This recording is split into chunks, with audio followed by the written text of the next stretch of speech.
Hello and welcome to the Great Debate, a debate between the Grand Wheelist Temple and Sophism, two of the Ashkavari Korkoriot's main religious groups. Unlike most Stoneworks videos, this video is not a highly edited production, nor is it a telling of history. It is simply a religious and philosophical debate and explanation of two faiths inside of Ashkavar, a nation within Stoneworks. It's highly recommended that you listen to this video and put it in the background while you do something else rather than watch it actively, as there is not a lot going on during the video itself. That being said, I hope this video is found to be enjoyable, as roleplay and events such as this are something we focus on a lot in Ashkavar, and are highly important, in my mind, to what makes good world building and good roleplay in general. So, without further ado, please enjoy the great debate. Thank you everybody for coming out wonderful people to the Grand Cavravarian University. Today we have two of the Korkoriot's greatest religions leaders here. Ben Crab of the Sophaist Faith and Rohan Steele of the Grand Wheelist Temple. They are going to be debating their religion, explaining it to all of you, as well as pitching it, so that we can have an academic understanding of both faiths and perhaps make some new convertees. Now, I would ask you gentlemen, which one of you is interested in starting first? I think Ben wanted to yap a bit, and I've been yapping for a little bit, so I'll let Ben yap. Oh, I was just going to suggest like a game of rock, paper, scissors, but okay. You guys could do rock, paper, scissors, but I don't know how we'd figure that out. I don't know, shout it. You can start and do your shit first. Okay. Alright. We are very civil here in Ashkavar, as you can see. Everyone has great respect for one another. To establish a couple debate rules really quickly, we're not going to have interruptions. If the other religion is called out, then the person that's been called out will be able to respond after the person who called them out is done speaking, and only then. We have, like I said, 4 debate topics, and then we're going to have a pitch at the end. Actually, 3 debate topics, and then we're going to have a pitch at the end. And then we're going to be opening it up to the floor for people to ask questions about each religion, should they decide so. Alright, the first question. Ben Crab, what is the nature of Sophism's god? Well, Sophism is, it's not necessarily a monotheistic religion, but it's not polytheistic either. There's a word for this that I'm forgetting, but basically what Sophism is that we worship primarily one god, but we don't necessarily believe that Sophe is the only god. We believe that there are other powerful gods, other gods more powerful than Sophe himself, but none of these gods have the goodwill or the helpfulness that Sophe had. Because, first and foremost, Sophism is a religion about people, not about gods. It's about how people adapt, respond, prosper, and live their lives. It's also about history, the record-keeping of history, and how we remember the past. For example, on Eldom, when the religion actually had people, when it was actually popular, we would have ceremonies and holidays based around, not around like, well, yes, sort of around Sophe himself, but also around the people that he helped. For example, we had this holiday on Eldham called Silfenlaud. It commemorates the day when Sophe sacrificed his body, his physical form, to bring life and greenery to a desert wasteland. On that greenery, the holy city of Eldia was built. So every around the 7th of every month, we would celebrate Sophe's sacrifice and the prosperity that brought for the whole of the Sopheist community. We do that. we also very much value the written word, whether that be through books, Discord, the wiki, any sort of way to remember the past or remember what came before us. One of the holy sites of Silphaism was this temple called Silphae Sanctuary. I was in charge of that place, and what it basically was like a combination of a giant library and temple. So it would have like floors upon floors upon floors of like different written books from around Rathnir and Eldham. And it would also have, I believe at its height, it had close to 200 books. I could be wrong, but I remember around like 200 or so. Anyway, you asked about the nature of Silphae himself, right? Or just the religion? I asked the nature of your god, yes. But you can also go into the nature of your religion as well. Oh, then I'll go into both then. So Silphae himself, the main thing you need to know about Silphae is that he's all good, but he's not all powerful. He wants to help as much as he can, but he sometimes doesn't have the ability to do so.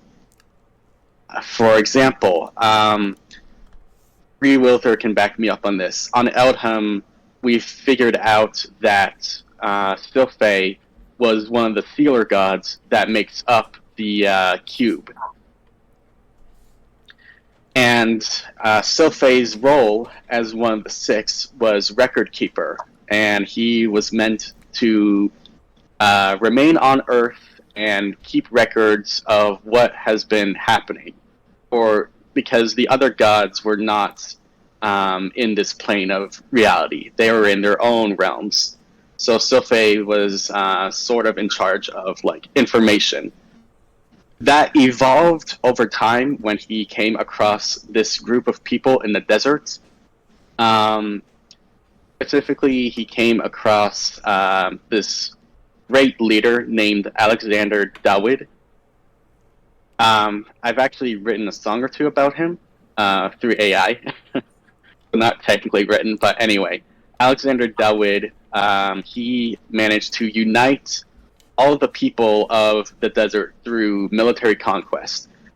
And he was going to institute basically a reign of terror, if not for the intervention of Silphae, who managed to convince the new king that it was more moral and more, well, it was simply better to not do like a reign of terror, but instead to bring about peace and prosperity to the land through the creation of aqueducts, like water storage, anything and everything to better the lives of the people in the realm.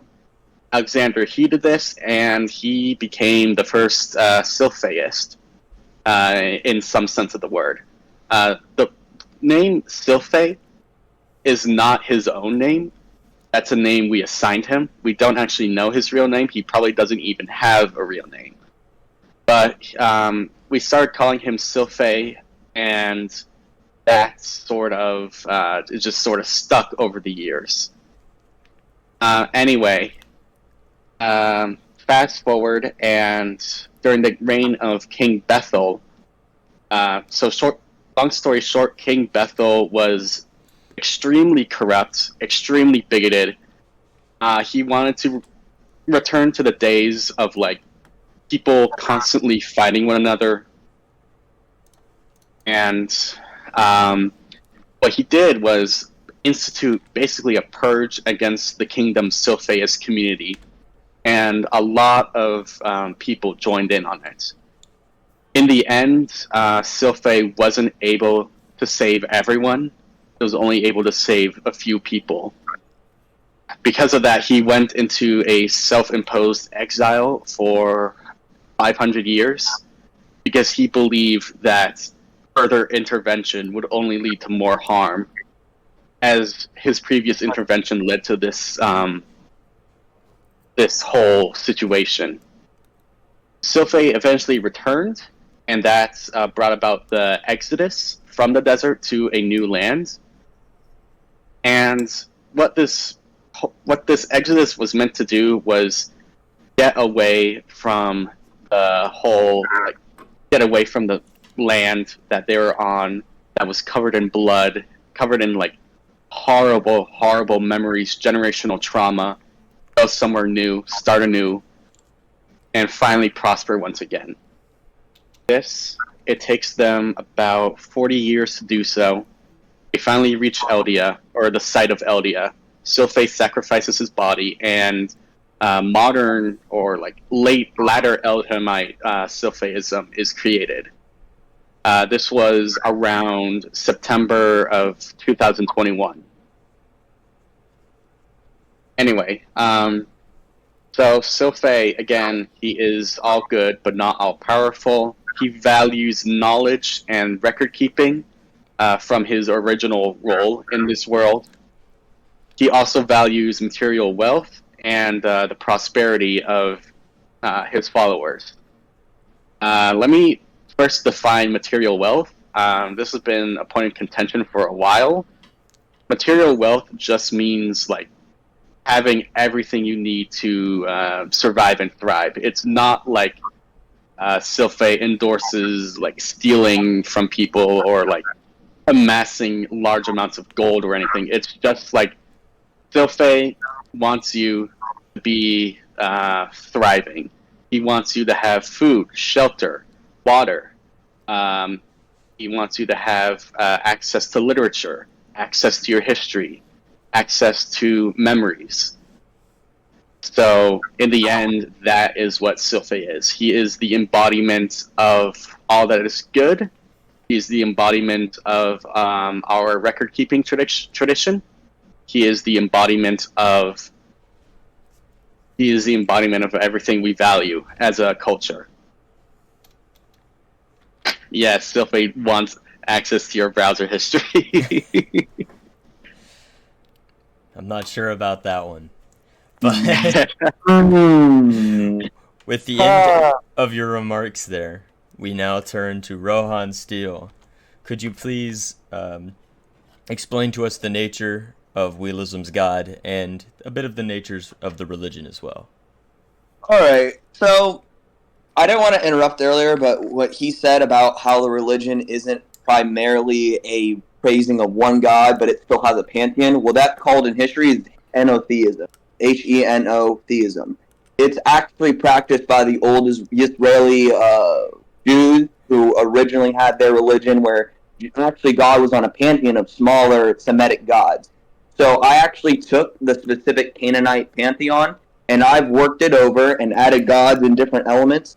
And I kind of took a different direction than most Western and Eastern religions because generally, especially say Zoroastrianism with the fate of your soul, basically relating to what you do on Earth. Me and Zakata, when we were developing this religion, scientifically, we found that there's a lot of people who have different moral and other set of just ideas, and why one person might like looting and killing someone else, another person might be a builder. And we wanted to make a religion that can completely and truly encompass all aspects, and everybody who wants to join it and find something for themselves. That's why, the wheel, I'm sure you've heard of it, in Wheelism, his name is Temelon. We have basically made his sort of nature into an amalgamation of all moralities. He's not more of lack of morality, I guess. It's all morality and no morality within one wheel. It's all of a Dharmaic concept where everything keeps turning, and that is the holy part of it. It's not necessarily how you treat others. The wheel does not require some sort of, I don't know. It doesn't require you to act in some way. However, it does require sacrifices, both human, animal, and other. We have large pagan festivals to supplement this because we believe that, XP in Minecraft is the actual physical driving life force of the server. We think that that is what turns the wheel. And so instead of focusing on any moral or other implication, aspects of it, we decided to just focus on what would make the player have a fun roleplay experience. So that's why we also added many different gods and demigods. We have an official, we need to name it, but we have something called an imperial cult system.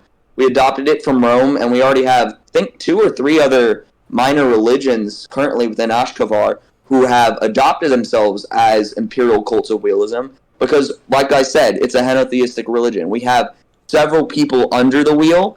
Also, the Kanajri. We have that who was created we're still making the lore for that, but they were created on the 7th, I think. We have a different time scale, but it should have been somewhere around Abolexis. Like, it was created from a netherwork of obsidian and bedrock, and it was created from actual primordial things. We have a lot to do with obsidian. Obsidian's kind of a holy stone within wheelism, and for a lot of people, instead of, like, going to church or whatever, or say you're far away from a temple, we also created some concepts where, just like, say, Norse paganism or many types of Eastern religions, we didn't want you to have to be tied down by conventional religious issues. So, literally, if you carry some obsidian in your back pocket, it's like having a crucifix. Honestly, we've pulled a lot from many different types of religions, but it's meant to keep a balance and harmony. So, if I had to summarize what the whole, like, nature of the wheel is, it's kind of what you want to make it. It's more about giving self-sacrifice. Actually, now that I think of it, it's kind of, if you're familiar with humanist Satanism, I'm personally Christian, but this takes some pulls from that, where your own desires and what you want to come out of your life is sort of what you pour into it. Like, you sacrifice things to the wheel to get things out of it. Not necessarily is the wheel sentient in its own right. I want to get this point across. The wheel itself is not a god per se. Like I just mentioned, when you sacrifice to it, it keeps the universe turning. Because in the end, the wheel is reality. Like, when the wheel turns, like, when you make a movement, it's moving time. If the wheel stops, everyone freezes. We have lore regarding the comet and the freeze in Abolexis. The wheel had a crack in it, and still to this day, it has a small hairline crack that hasn't been fixed since the timeline split and created our own that we're in right now, and the comet came and shit. So, it's very complex, but we have an interesting system where like I said, you're allowed to plug in your own demigods. We have a lot of lore, but it's very adaptable, and it's not nearly as flushed out as I would say as Ben Crab's Sylphase stuff, because he's been writing it for much longer than me. However, our religion has a basis for being one of the most syncretic religions in Stoneworks. I'm a religious person. Like, I do religious stuff and history stuff IRL. That's kind of my job. So from the ground up and since day one, I've literally engineered this religion to be the actual glue that can hold a nation together. Because in the end, we don't need another Christianity. We don't need an Islam. We don't need anything like that. What genuinely ties a culture together, and what I believe this nation needs, is, like I said, a Roman cult-like pantheon with one uniting god and several, tens of different, demigods and younger gods. So that's kind of, like, if you're asking, that's the nature of them. It's kind of similar to the henotheistic concept of Sylphe, but I think it's pretty interesting. That's kind of all I have to say about it right now. Well, thank you very much. With that, unless Ben Crab has something he wants to respond to there, or either of you want to respond about a point mentioned in each other's debates, we're going to be moving on to the second topic of debate here, which is religious practices, starting back off with Ben Crab. All right, religious practices. So I originally went into this sort of thing during my first speech, primarily about Sylphin law. So that's one major religious practice, for example.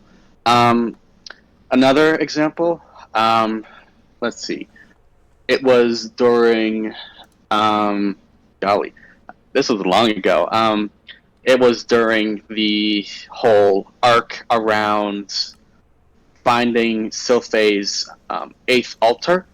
For context, altars are basically like visual appearances that Sylphe takes the form of.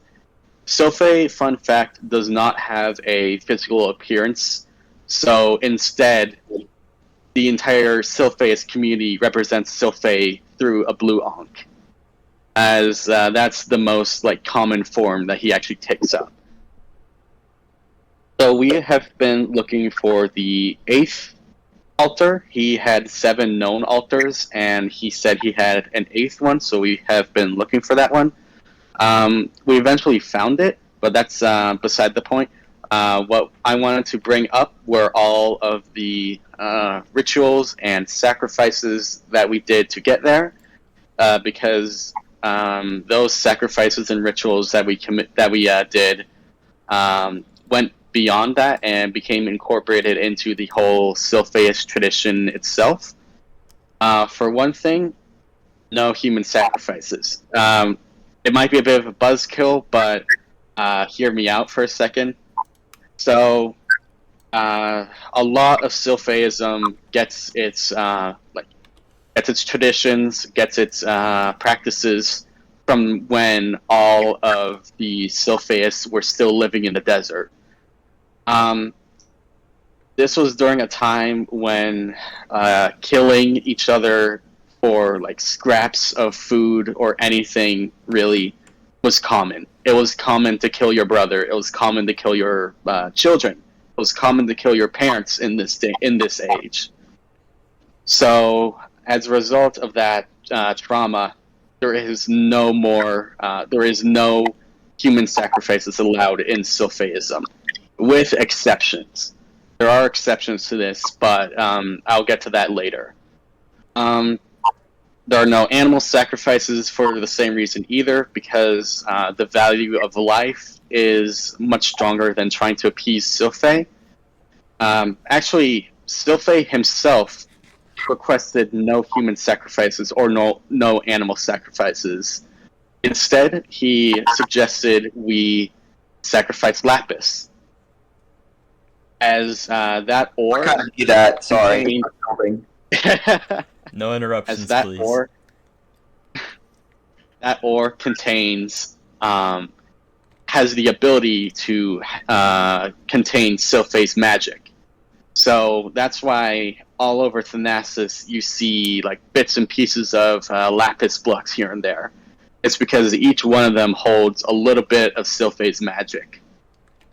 Going off of that, let's see. So the whole practices. Sorry, I had a brain fart. So for practices, no human sacrifices, no animal sacrifices. Because Sylphe is a god of material wealth, as well as knowledge, all sacrifices primarily have or sacrifice like material goods. The most common sacrificial item is lapis and lapis blocks. But it also includes gold, netherite on very special occasions, as well as, anything people consider valuable. This is to show, like, commitment to Sylphe and his teachings. By giving up stuff that you consider valuable, you're not giving into greed, but you're not abandoning his message of self-fulfillment and thriving. So that's basically what I wanted to talk about in terms of sacrifices. I would, however, like to go into one tangentially related topic. So all I've been saying right now about Sylpheism was pre-Abexilus Sylpheism. This was the Sylpheism of Eldom. In Abexilus, Sylpheism has merged with a native religion called Hudorianism. Hudorianism centers around the goddess Hudoria. She is the god of waters and the creator god in our mythos. So, if you've ever been to Thanasis, you may have seen the giant temple in the middle of town. It's called the United Temple of Hudoria and Sylphe. Hudoria is basically the syncretic religion that we merged with. Hudoria is Hudoria is like all powerful but not all good.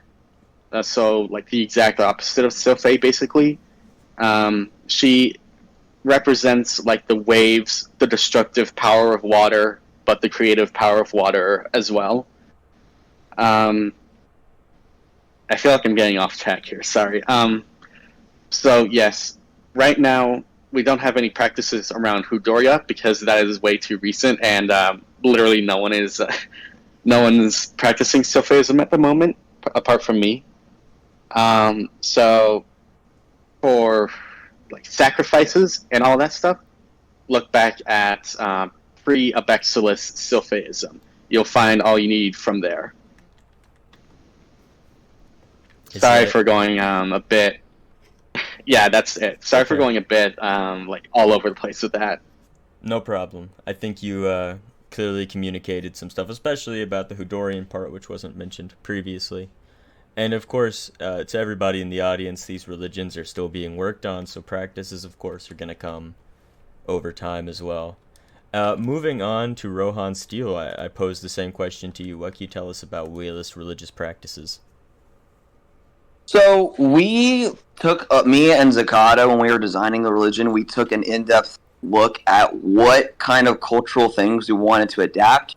And originally we had a sort of Celtic Druidic pagan stone, like we literally would just worship out in the open. But due to the Hydroscora, which is a large glass spike that basically, that we believe hit the earth, or not the earth, I'm sorry, hit Abalexis, and from that spike grew out tendrils of sand. And these tendrils of sand are basically, like, we believe that sand is also an unnatural element. We think in our lore that it's kind of special. So that's why it's like, first of all, that's why our temple and our main grand area, like for like where I do my preaching and monastery work, that's on the Horn of Stella, in the desert south of Ashkavaria. So for us, we have a lot of sort of rituals to deal with sand. We have it's called the Korota, and we will throw 5 blocks of sand into 2 fireplaces to represent because when the first and second Angrashana, which is me and Zakata, were commissioned by Temelan to basically exist, we were formulated out of matter and consciousness from the comet of other different believers, and we were reconstituted into a new form. So when he created us, this ritual is meant to kind of honor the life that he gave us and the preaching abilities that he's been able to bestow upon us. We have that's just for me, like that's our personal one, since for the longest time, me and Zakata were the only practice, just like how Ben was the only person for Sylphaist right now. It left us to have that as the only event for a while. But recently we haven't named them, but we have 3 different separate cultural events that we plan to do in Ashkavar, as well as we do at the temple. The first one is the blood draining ceremony, and yes, blood for the blood god. It's completely different. We see human sacrifice in an absolutely different way. While we do cherish life and we love it and have it dearly, we believe that the XP inside of someone is their true self. We believe that that orb is literally your soul. And if you've ever watched MatPat or any of like those Minecraft theory videos, it's actually pretty realistic. Souls pretty much, like, if you've ever played the roguelike Minecraft games, souls literally are XP. They replace it in the game in the Minecraft dungeons. So our theory is that when you release the soul during these sacrifice ceremonies, and when we throw them onto a whole bench of specifically dark oak wood, because that's what the world tree is made of, and that's another lore thing I won't talk about, but we put them on the holiest piece of wood, and we hit them with a stick until they die.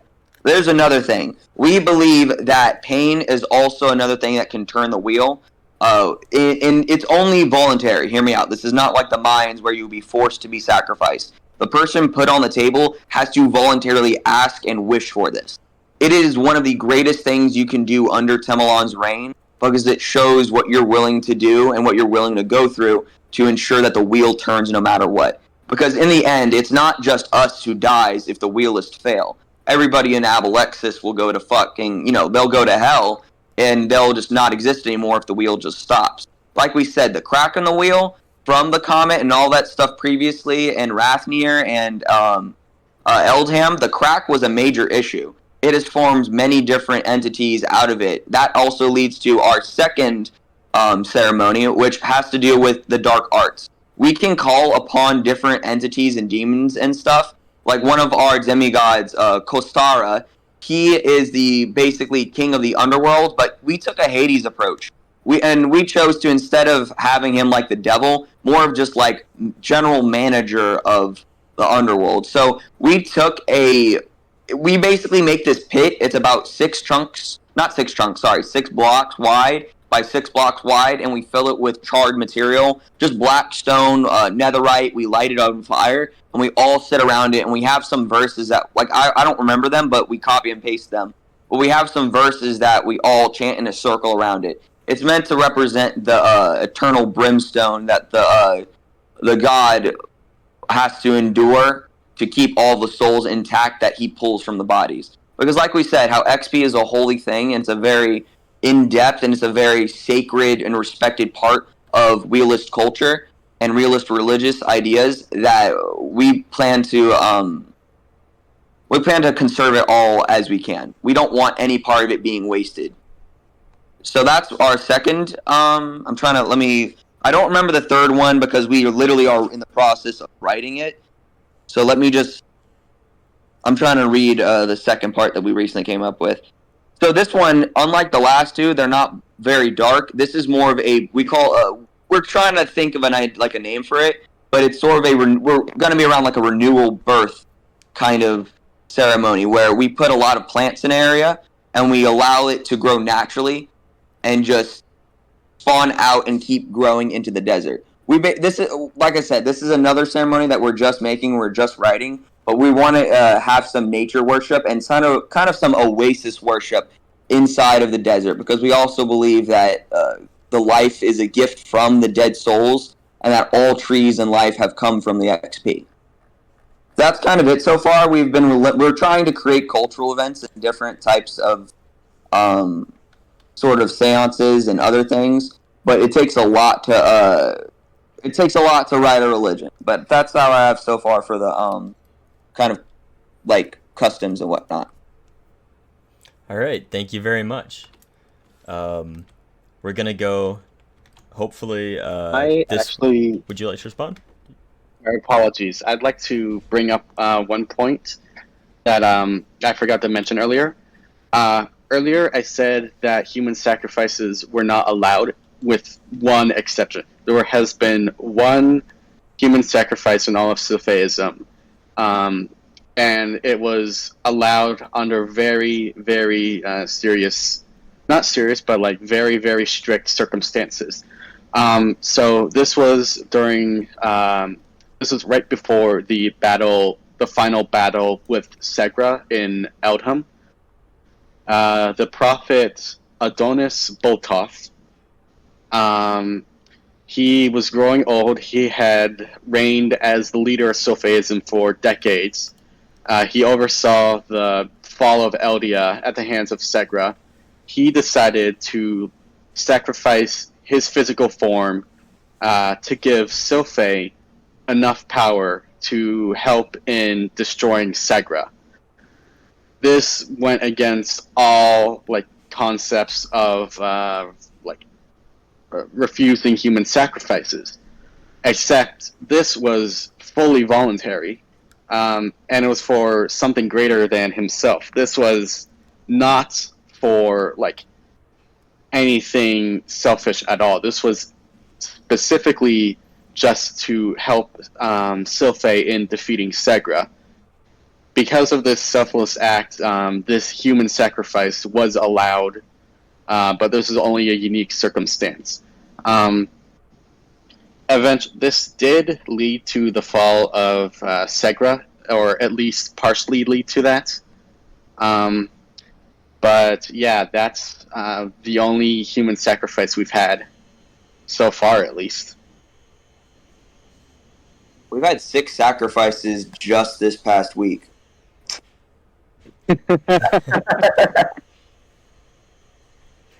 Would you like to quickly elaborate on the scenario in which those sacrifices took place? And So we were, like I said, we were testing the depth at which you can hang a sheep.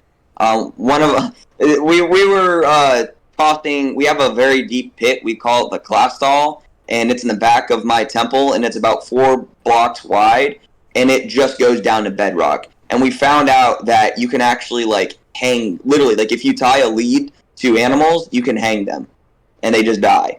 So we found a new way, and so we decided to sacrifice animals last week, and also we just kicked Zakata down the hole several times in the name of the wheel. That's about it so far. It's just a large pit with a bunch of, like, we have fire at the bottom of it.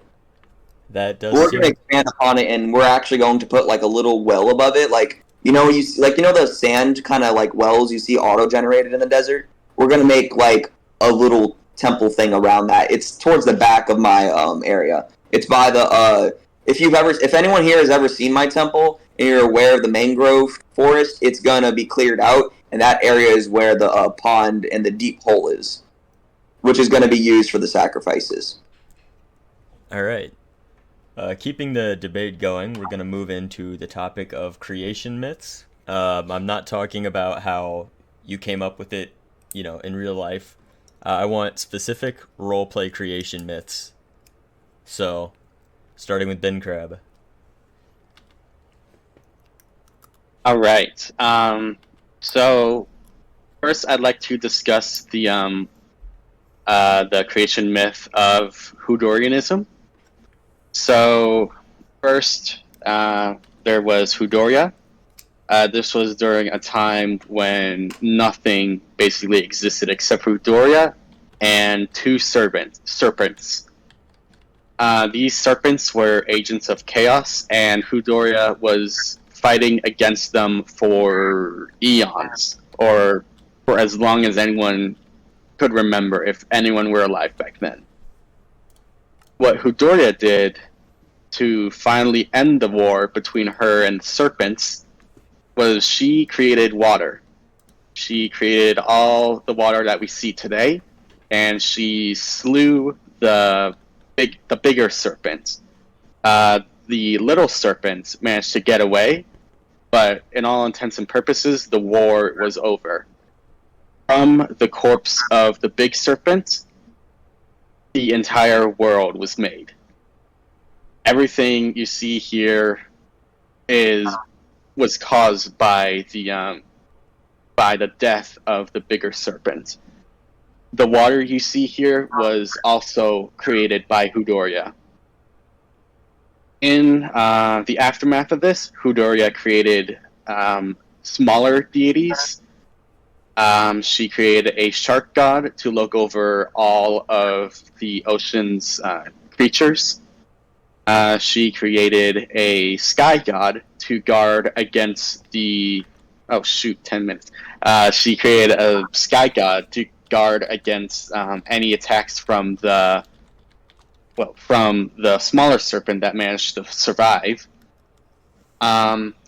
She also created people to watch over the land for her. And the thing with people, in particular, is they have a very special role in the divine structure. People are mostly made of water. Houdoria's special properties. So what would happen is if a person were to die, because they are mostly made out of like holy water, they would go up to the sky. Follow me outside, please. I wish it were dark enough to see, but people would go up to the sky and they would form the stars. Up there, as stars, they would fight against the serpent and any other agents of chaos that would threaten the world. Now, people as stars, they're not invulnerable. They die as well. They have like a second death if they take enough damage. And when they do, they come back down to Earth as rain.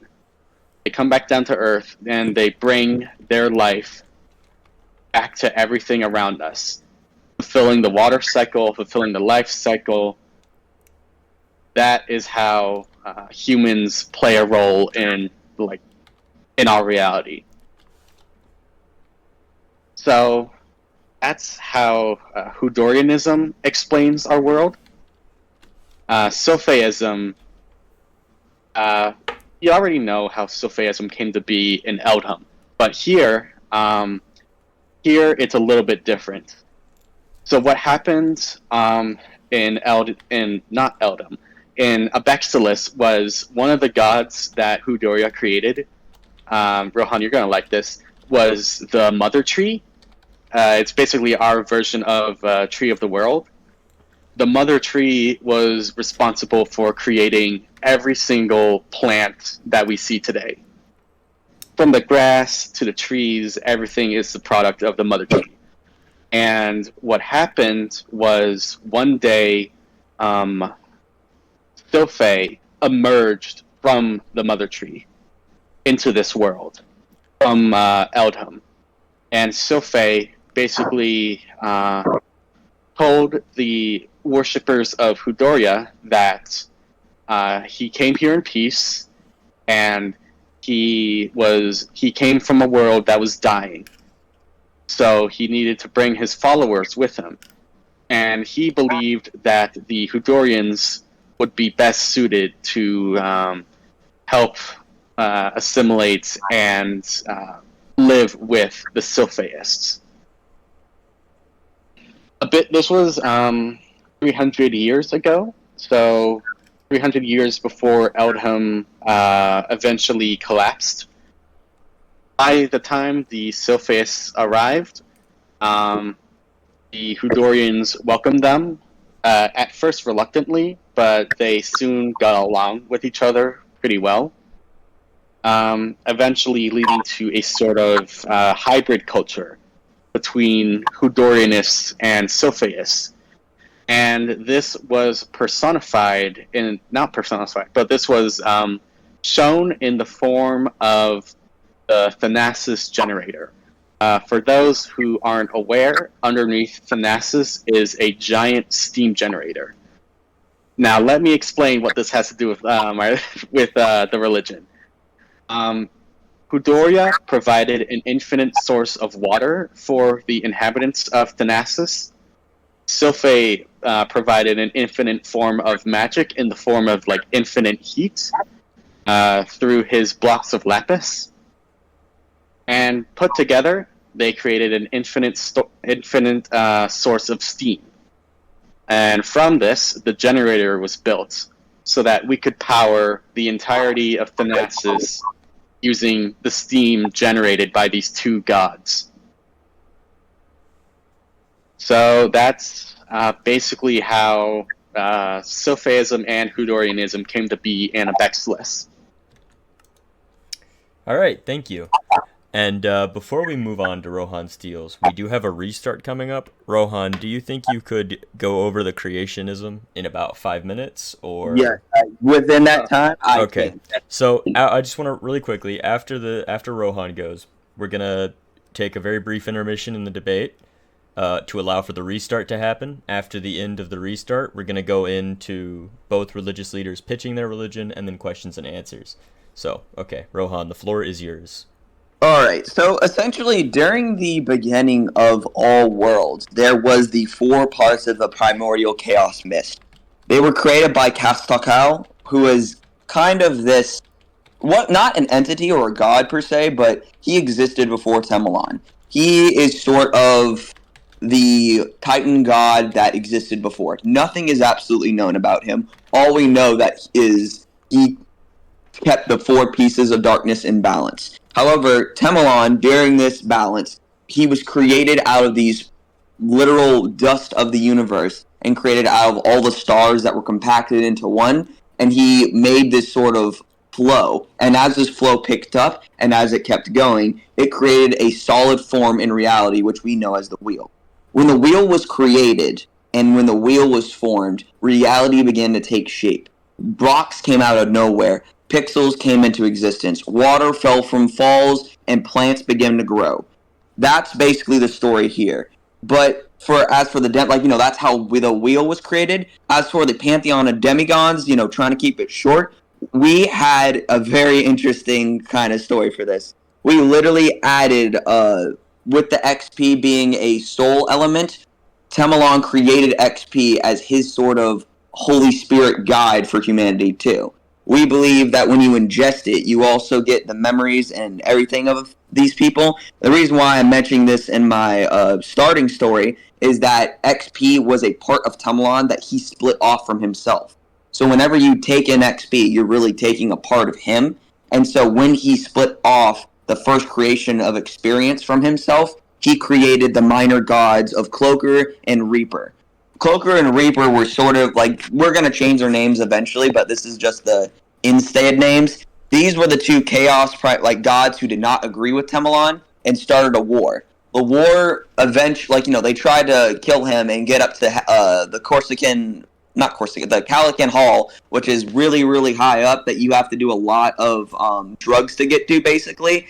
And these, the drugs are basically mushrooms. We think mushrooms are holy as well. But these demons and whatnot, in their anger, trying to get access to these mushrooms so they could kill the Temelon, they committed many sins against the universe and had to be thrown out. This division created what we now know as Eldham. These demons were thrown to the other world, and lore-wise, we believe that Rasnir is sort of a untainted land, while Eldham is a bit more... how should we say this? It has a lot more poison in it. So Eldham was created entirely by those two demons. However, when Temelon realized this and his error, it didn't take long for him to come back and try to restore order. However, when this occurred, basically the crack in the wheel appeared, and the comet, which we think is a comet, it was basically just what our brains we can't comprehend the greater mechanisms of the universe. So what our brains made for us was actually a literal freeze into the space-time continuum. Everything stopped as trying to fight literal reality caused a break in reality itself, which all of this came and compounded into one singular moment, which created Abolixis later on. Abolixis is kind of the domain of what we call the Alisode, and the Alisode basically created a new form of pantheon of gods. And that we're trying to write this out right now, but the Alisode is sort of this residual body that was created sort of I'm trying to remember the Canadri and the other different demigods. They were also spawned from the Odode. So we're still trying to create lore on the start of it. That's actually literally what we're writing this week. But so far, we have gone with the whole crack in reality, and that nothing has ever been the way it seemed, and that everything is currently not going to plan of the greater gods, and that we have to restore balance by giving sacrifices and by being faithful to the one true wheel. That's all I have to say on it. All right, thank you. Sophism is completely syncretic to other religions. Just because right now it's synchronized with Hudorianism doesn't mean it can't be synchronized with other religions. Sophe himself has the ability to basically exist in other realities. Basically, he could exist in any other religion's canon, if they so allow it to. Sophe and the Sopheists themselves all value knowledge, record-keeping, material wealth, prosperity, and anything tangentially related to that. Anything related to writing, record-keeping, anything. So Sopheism, it may not be as flashy or have as many bedrock holes as Rohan's religion does. However, it does have community, if one will exist. It has community. It has basically whatever you want it to have. If you're a lore writer, if you're a world builder, this is definitely the religion for you. Awesome. Thank you. And praise be Silphe, because we are still here. We have continued to exist. Okay, Rohan. It's very on par for Stoneworks. Like, when Stoneworks fails to fail, they can't even win at failing. No, that's true. Anyway, so, praise be the wheel, and may it ever turn onto your fate. That's our full slogan of not just praise the wheel, but may it ever turn onto your fates. We also have may it turn in your favor. My kind of pitch is this. I am someone who literally works on and designs, or not designs religion, but does a lot of papers and history, and that's kind of my job. When I started this like a year or so ago, I wanted to create a religion that had, just like how Ben said, everybody in mind. But I didn't, like I said, the way I approached it was having a lack of morality set and allowing you to choose your own destiny and your own patron gods to create pretty much your own story. We've left gaps intentionally empty in the religion so that others can come in and fill it. Because we realize that we're not going to write by two dudes, or not going to write a whole religion entirely by ourselves. We've had many different people come in and give their own, 2 cents in what they believe about it. We've had many different influences from Norse to Buddhist to any different, basically any religion that you can think of, we have pulled some archetypal element from it. Me and Zakata have engineered it to be the best for a roleplay experience. We feel that its imperial cult system can adopt and have as many different syncretic values and different gods as we literally can fit in our thing, like a clown car. So I guess the thing that I'm trying to pitch is that you can make it whatever you want it to be. If you want to have your god under the wheel and you want to have it officially recognized and be the leader of your own cult with your own religious authority and an area, you're allowed to do that. Because what we've done is throughout the lore, we've pushed for having syncretism and being able to work with others. Because it's not, like I said, over the last month or so, we've had several priests join and give their own different, additions to the religion. It's kind of cool because it's also it's not, we love throwing people in pits, mind you, and after this I'm actually going to go throw one of my town members, Alpha Gamer, I'm going to go throw him in a pit after, but because he's not seen the pit yet, he's actually not seen it, but besides throwing people in pits, that's kind of the fun of it. It's all a community thing. What we're doing is trying to make a religion that is not a religion. I know this sounds fucking wild what I'm about to say, but we want to make a cultural religion. We want to make something that is not like it's just like the Cultum Decorum Romanum. It's the official Roman kind of just ray of light. You light a little, you have a little temple in your house, not temple, but like a little altar. You light it for Temelon, and then you go about your day. Or if you want to take a massive pilgrimage to a fucking temple, you can do that. We have that option.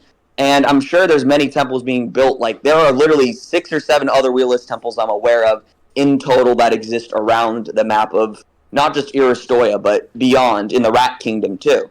So, it's really just a growing religion. I'm kind of excited because I've received such help and support from everyone, and I wouldn't have been able to do it without everybody's support, It's definitely, it takes a whole village to make this. Lots of people have come and contributed, and it's been a very big, it's been a fun project so far, and I really enjoy hosting seances and shit. It's crazy. That's kind of all I have to say for the argument of it, but, if you want a religion that you can make into your own and shape and make something that you want to be proud of, wheelism is that religion for you. Okay. And praise the wheel. Yeah. Praise the wheel. Everyone, thank you very much for coming out. Everyone give a round of applause to these 2 debaters here.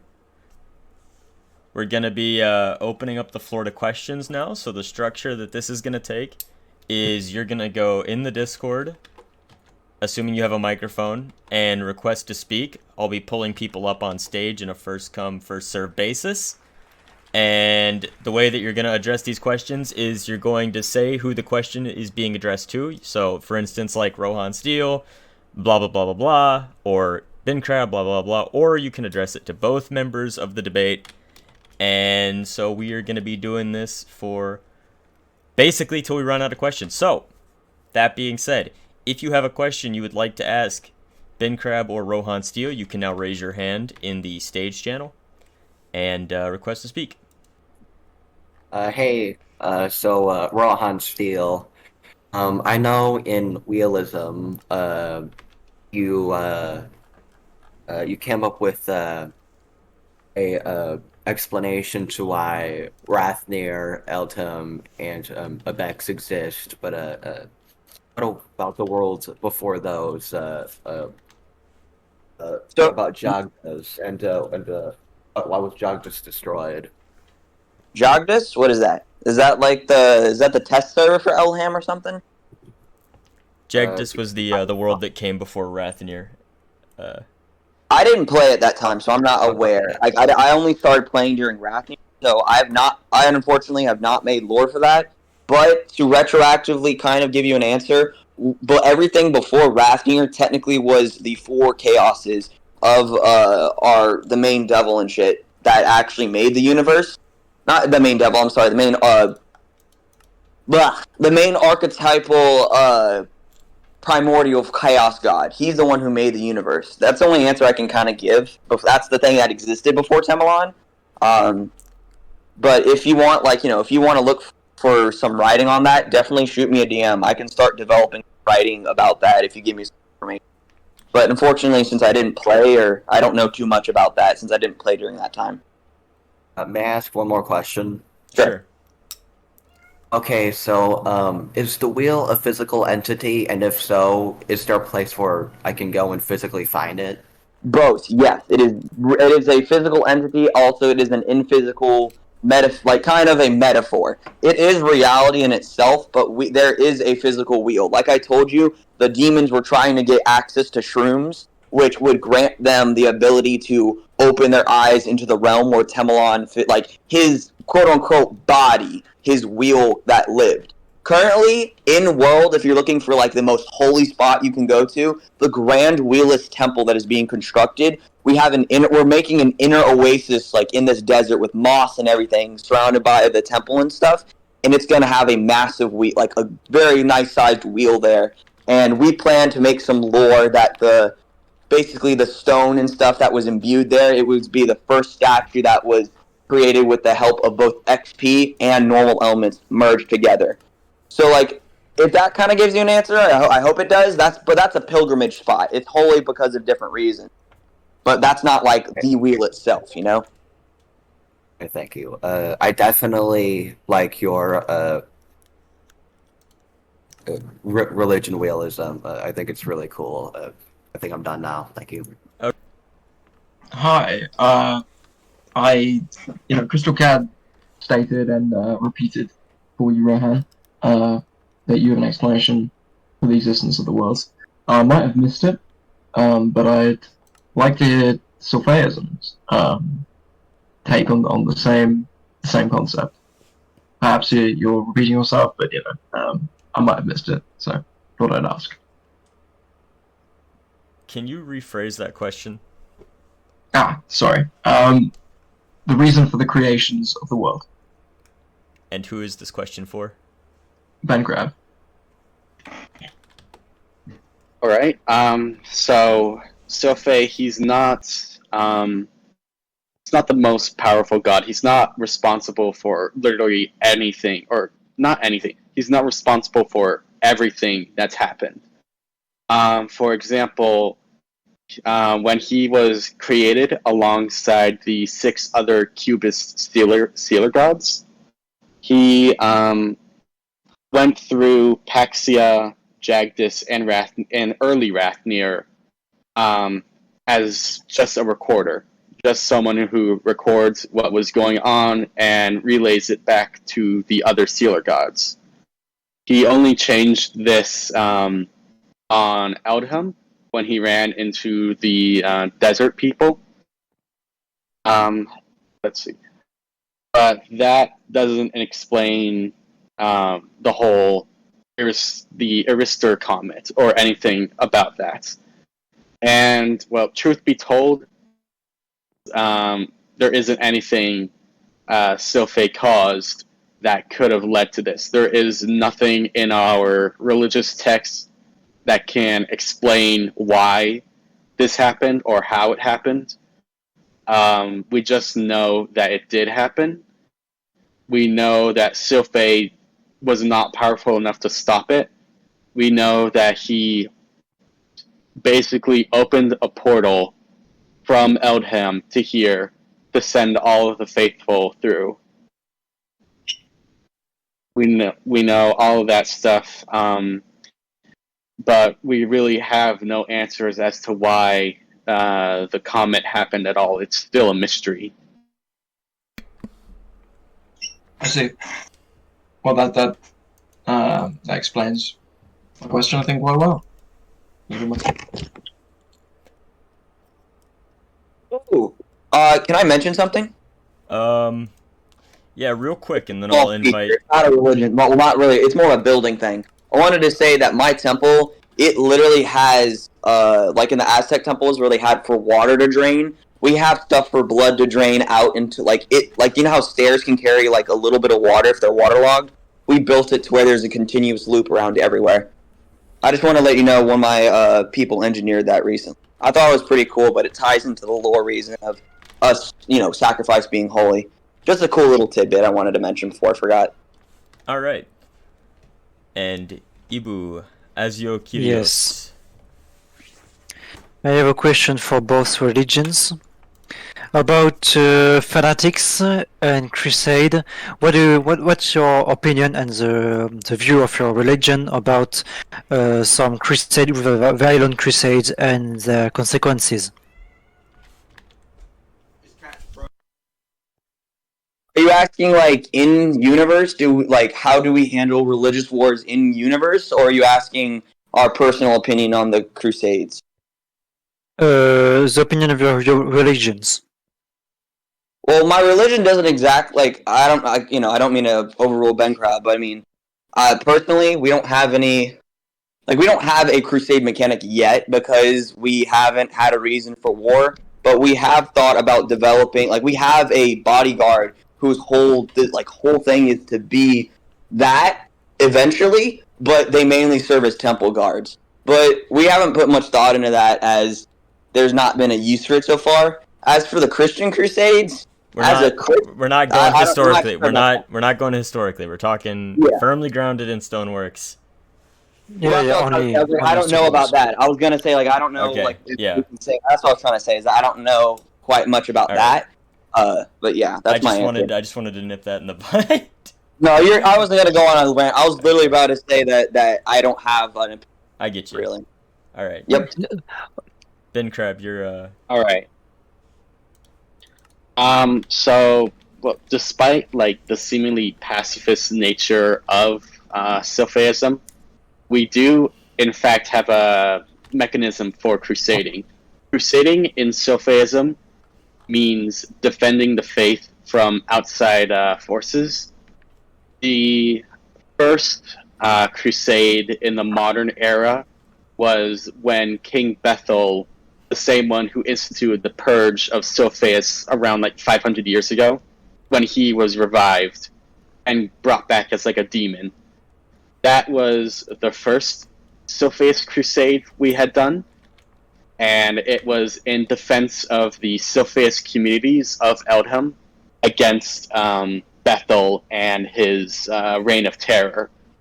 This eventually culminated in the Battle of Eldia, where Ethel was eventually slain and forced back into the underworld. So that was the first Silpheus crusade, which led to peace for the Silpheists. The other crusade is one that has actually yet to happen. It is the Silpheus crusade against the Nether.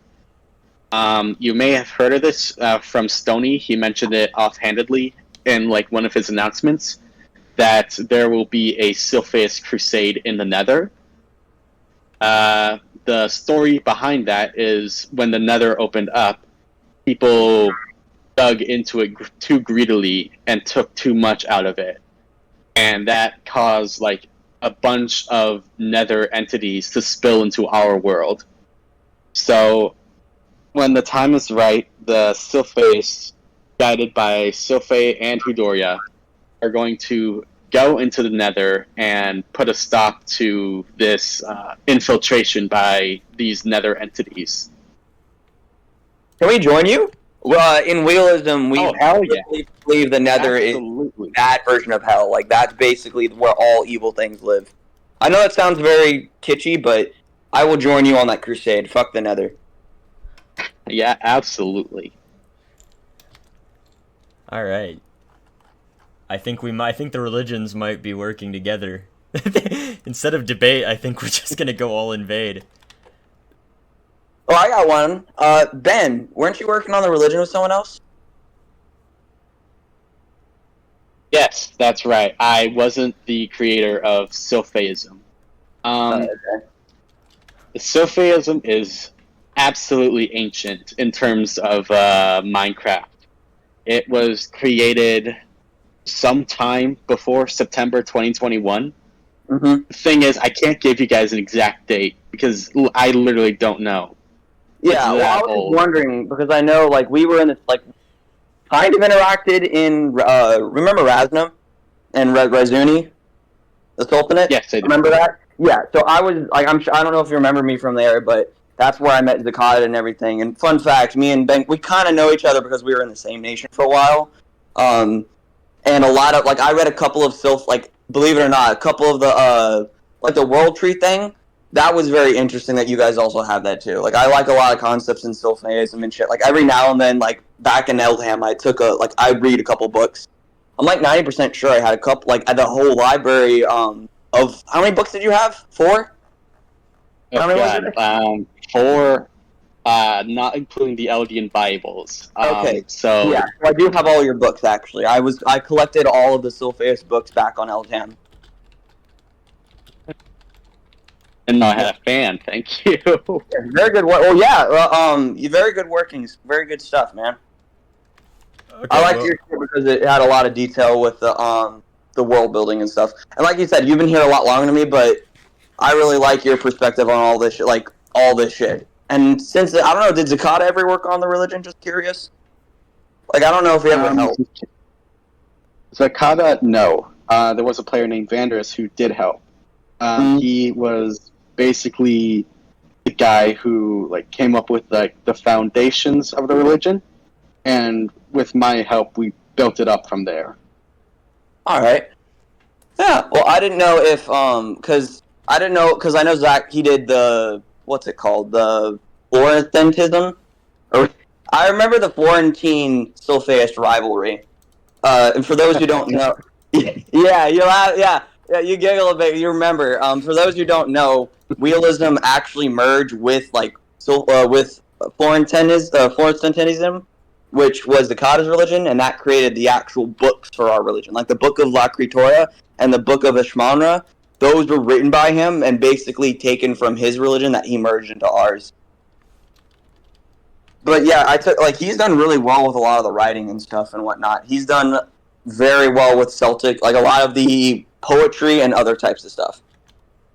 But that's pretty much all I want to know. I was just curious because I know we talked a couple times on not Avalex. Damn it, all these worlds are going together. Eldham.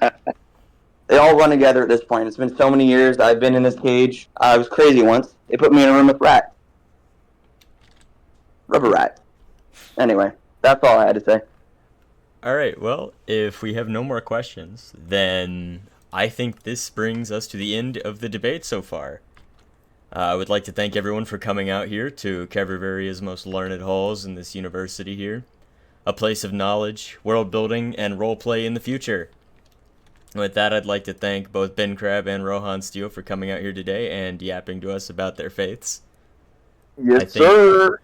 I think this has been a very cool event. As